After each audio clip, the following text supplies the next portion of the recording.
पति की मौत के बाद सुधा और उसकी बेटी प्रिया अपनी देवरानी और देवर के सहारे किसी तरह दिन काट रही थी। सुधा का देवर पीयूष तो फिर भी ठीक था, लेकिन उसकी देवरानी बहुत खराब थी। वो उसको फूटी आंख नहीं सुहाती थी। सुबह से बस इस फर्श को घिसने में लगी है। खाना क्या तेरा मरा हुआ पति बनाएगा ऊपर से आकर? खाना मैं अभी बना देती हूँ देवरानी जी, लेकिन मरे हुए इंसान के बारे में ऐसा मत कहिए।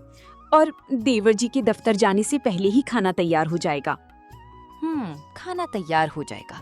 आप ना दिन पर दिन कामचोर होती जा रही हो। अब ऐसा नहीं चलेगा, समझी? चल अब जल्दी से जाकर खाना तैयार करो। बेचारी जेठानी खाना बनाने चली जाती है। उसकी देवरानी हर रोज का काम बस उसी से लेती थी। ऐसे ही समय बीता। सुधा सारा काम अपनी जेठानी और उसकी छोटी 8 साल की बच्ची से लेती थी। एक रोज सुधा लगातार काम करने के कारण काफी थक जाती है और उसकी तबीयत काफी खराब हो जाती है, जिससे उसे तेज बुखार हो जाता है। उस रोज वो अपने कमरे से बाहर नहीं आती। ये देख देवरानी गुस्से में आ जाती है। क्या है ये सब जेठानी जी? सुबह के 9 बज रहे हैं, अभी तक बिस्तर पर पड़ी हो। आज काम करने का इरादा नहीं है क्या? अंकिता, मेरी तबीयत काफी खराब लग रही है। सर में तेज दर्द भी है। आज मुझसे काम नहीं हो पाएगा। वाह जी वाह, ठूस ठूस कर खाने में तो तुम्हें कोई बीमारी नहीं होती, लेकिन ऐसे काम करने में तो माँ बेटी को तकलीफ होती है। मेरे घर में मुफ्त की रोटियां तोड़ने को नहीं मिलेंगी, समझी? अपना बोरिया बिस्तर उठाओ और दोनों माँ बेटी यहाँ से चलती बनो। अंकिता उनके सामान की पोटली उठाकर फेंक देती है। ऐसा मत करो देवरानी जी, मेरी बच्ची के बारे में तो सोचो। मैं उसे लेकर कहाँ जाऊंगी? वैसे भी मैं यहाँ जितना काम करती हूँ उतना कहीं और करूँ तो हमें 2 वक्त की रोटियां तो मिल ही जाएंगी। अच्छा, मुझ पर एहसान जताती है। मिली जाएंगी तो यहाँ क्या कर रही है? निकल यहाँ से और भीख मांग कर खा। सुधा अपनी बेटी के साथ घर छोड़कर चली गई। बुखार से तपती हुई वो लगातार अपनी बेटी के साथ पैदल चलती रहती है, लेकिन कुछ दूरी पर चलते चलते उसकी तबीयत और भी बिगड़ने लगती है और वो चक्कर खाकर गिर जाती है। पानी, पानी।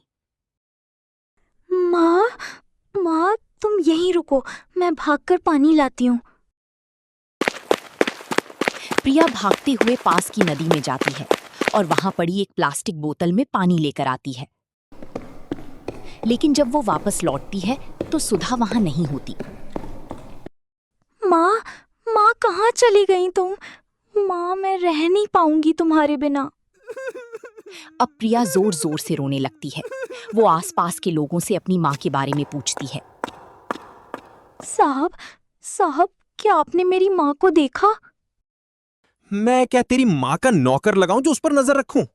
चल भाग यहां से, धंधा करने दे। फिर प्रिया रोते हुए अपनी चाची के घर आ जाती है और उन्हें सारी बात बताती है। मुझे तो लगता है वो अपने यार के साथ भाग गई होगी। ऐसा क्यों बोलती है? क्या पता वजह कुछ और हो। और प्रिया बेटी, अब तुम यहीं रहो हमारे साथ। मैं इसे यहाँ नहीं रखूंगी। इसकी माँ तो अपने यार के साथ भाग गई, लेकिन मैं इसका ख्याल रखूं? नहीं नहीं। अरे तुम्हारा क्या जाता है? यहां रहेगी तो 2 सूखी रोटी दे दिया कर, बदले में घर का सारा काम करवा लिया कर। ये सुनकर देवरानी खुश हो जाती है। अब वो प्रिया से दिन रात काम करवाती रहती और अपने बेटे का झूठा बासी खाना उसे खाने को देती। अब वो उसे बासी खाना खाने को ही देती। मैं नहीं खाऊंगी ये जूठा खाना। ज्यादा बकवास मत कर, नहीं तो ये भी नहीं मिलेगा, समझी? अगर तुझे यहाँ रहना है तो झूठा और बासी खाना ही खाना पड़ेगा। भूख से मजबूर उसे अब वो खाना ही खाना पड़ता है।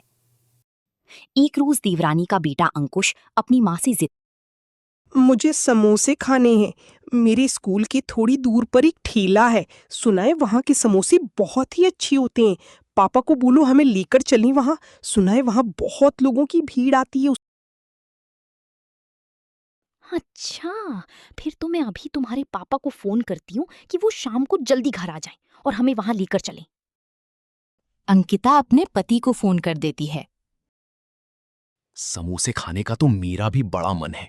ठीक है, मैं शाम को जल्दी घर आऊंगा, तब चलेंगे उस ठेले पर।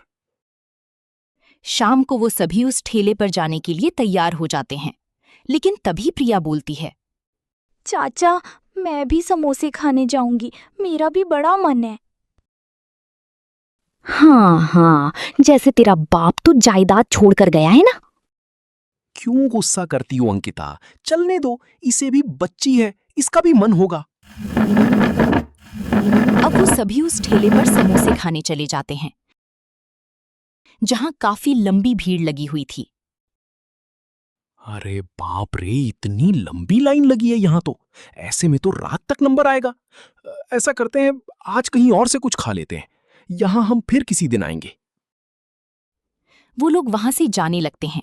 तभी कुछ ग्राहक आपस में बात करते हुए, गजब स्वाद है इस समोसे वाले के हाथों में। इतने टेस्टी समोसे तो हमने। ये सुनते ही देवरानी के कान खड़े हो गए। क्या सचमुच में इतनी अच्छी समोसी है यहाँ की?